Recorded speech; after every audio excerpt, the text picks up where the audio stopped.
You probably think water is everywhere. And in a way, you're right. Oceans cover 71% of this planet. Water falls from the sky. Rivers cut through every continent. From space, Earth looks like a water world. So here's the question nobody thinks to ask. If this planet is so full of water, why are over 2 billion people currently living in water-stressed conditions? Why are entire rivers running dry? Why do scientists keep warning us that fresh water is running out? The answer is not what most people expect. And once you understand it, the way you look at this planet changes permanently. Here's the problem. Almost all of Earth's water is saltwater. The oceans, the seas, the deep saline aquifers underground, roughly 96.5% of all water on this planet is saltwater. You cannot drink it. You cannot irrigate crops with it. But you cannot use it to make anything that requires fresh water without first putting it through an enormously expensive desalination process. That leaves about 3.5% as fresh water. But here's where it gets worse. Of that 3.5%, the vast majority, around 69%, is frozen. Locked away in glaciers, ice caps, and permanent snowfields that humans cannot access in any meaningful quantity, which means that of all the water on Earth, less than 1% is liquid fresh water that is actually accessible to the 7 billion people, millions of species, and every farm, factory, and city on this planet. Less than 1%. And even that number is misleading because most of that accessible fresh water sits in underground aquifers that take thousands of years to refill, or in lakes and rivers so remote they might as well not exist for most of the world's population. So the real question is not where is Earth's water? The real question is where is the frozen 69%? Because if you understand that, you understand exactly why the freshwater crisis is not a problem we can easily solve. The answer is Antarctica. The Antarctic ice sheet is the single largest reservoir of fresh water on the entire planet. It contains approximately 26.5 million cubic kilometers of ice. That number is almost impossible to visualize, so think of it this way. If you took all the fresh water currently flowing in every river on Earth, the Amazon, the Nile, the Yangtze, the Mississippi, all of them combined, and ran them continuously for about 60,000 years. Now, that is roughly how much water is sitting frozen in Antarctica right now. It holds approximately 58% of the world's entire freshwater supply on its own. Add Greenland's ice sheet, which holds another 7 or 8%, and the remaining mountain glaciers scattered across the Himalayas, the Andes, and the Alps, and you reach that 69% figure.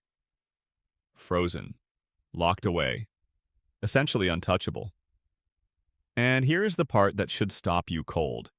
Antarctica is not just remote. It is the most remote, inhospitable, and legally complicated place on Earth. The continent sits at the bottom of the world, surrounded by the most violent ocean on the planet, the Southern Ocean, where winds regularly exceed 300 kilometers per hour and waves reach 20 meters high. No country owns it. A 1959 international treaty, the Antarctic Treaty System, it designates the continent as a scientific preserve and explicitly bans any industrial extraction of its resources. So even if we develop the technology to harvest Antarctic ice at scale, we would immediately run into a wall of international law, logistical impossibility, and environmental catastrophe. Because here is what most people do not think about. That ice is not just sitting there passively, it is doing something critical. The Antarctic and Greenland ice sheets reflect enormous amounts of solar energy back into space. They regulate ocean currents, they stabilize global temperature patterns. They are not a storage tank waiting to be tapped. They are an active, functioning part of the climate system that every living thing on Earth depends on. Melt them and you do not get fresh water. You get catastrophic sea level rise, high collapsed ocean circulation, and a destabilized climate system so severe that the fresh water problem becomes the least of our concerns.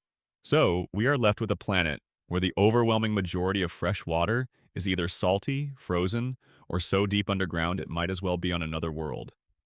And the thin sliver that remains, the rivers, the accessible lakes, the shallow aquifers, is what 8 billion people and every ecosystem on land is fighting over right now. And we are using it faster than it refills. The Ogallala Aquifer sits beneath 8 American states and supplies about 30% of all the groundwater used for irrigation in the entire United States. It took millions of years to fill. At current extraction rates, large portions of it could be functionally depleted within decades. Once it is gone, it is gone on any human timescale. The same story is playing out in India, where the groundwater beneath the Punjab, the country's breadbasket, is dropping by nearly a meter every year. In the Middle East, countries like Saudi Arabia and Jordan have already burned through most of their fossil water reserves, ancient water that accumulated during a wetter geological era and is now simply not being replaced. Lake Mead, the largest reservoir in the United States, fell to its lowest recorded level in 2022.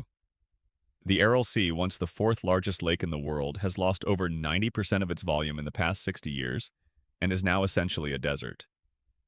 These are not distant warnings. These are things happening right now in real time to real water supplies that real cities and real farms depend on. And the deeper you look, the more you realize the problem is not just scarcity, it is distribution. The places on Earth where fresh water is most abundant are not the places where most people live. The Amazon basin holds an enormous share of the world's river runoff, but most of that water flows through one of the most sparsely populated regions on Earth. Meanwhile, the most densely populated regions of South Asia, the Middle East, and North Africa sit in some of the driest places on the planet. Geography, again, is destiny. The Himalayan glaciers are sometimes called the third pole because they hold the largest concentration of fresh water outside the polar regions. They feed the major rivers of Asia, the Ganges, the Indus, the Mekong, the Yangtze, which between them provide water to roughly 2 billion people, and they are melting, not slowly, at accelerating rates that hydrologists are increasingly struggling to model fast enough to keep up with reality. For hundreds of millions of people downstream, those glaciers are not a geological curiosity. They are the water supply, and they are disappearing. There is one more thing worth understanding before we get to the bigger picture. Even the fresh water we do have access to is under constant threat from contamination. Agricultural runoff carrying fertilizers and pesticides seeps into rivers and aquifers. Industrial discharge poisons groundwater that took centuries to accumulate. Microplastics have now been found in virtually every freshwater source on Earth, from remote mountain lakes to deep underground wells. The problem is not just that we are running out of water, it is that we are simultaneously degrading the water we have left. Here is what makes this different from almost every other resource crisis in history. With oil, you can develop alternatives. Solar, wind, nuclear. The energy problem has many possible answers. With rare earth metals, you can recycle, substitute, find new deposits. With water, there is no substitute. There is no alternative. Every living thing on this planet runs on liquid fresh water, and there is no chemical or technological replacement for it. Desalination exists, but it is expensive, energy-intensive, and geographically limited to coastal areas. Atmospheric water harvesting exists, but at scales so tiny they are essentially irrelevant to the size of the problem.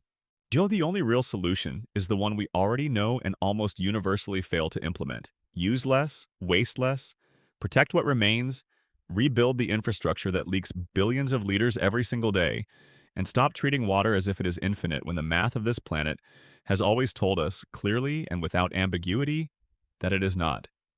Less than 1% of Earth's water is where we need it to be. The rest is an ocean we cannot drink, or a glacier we cannot melt, or an aquifer we are draining without knowing how to refill it. That is the water planet we actually live on.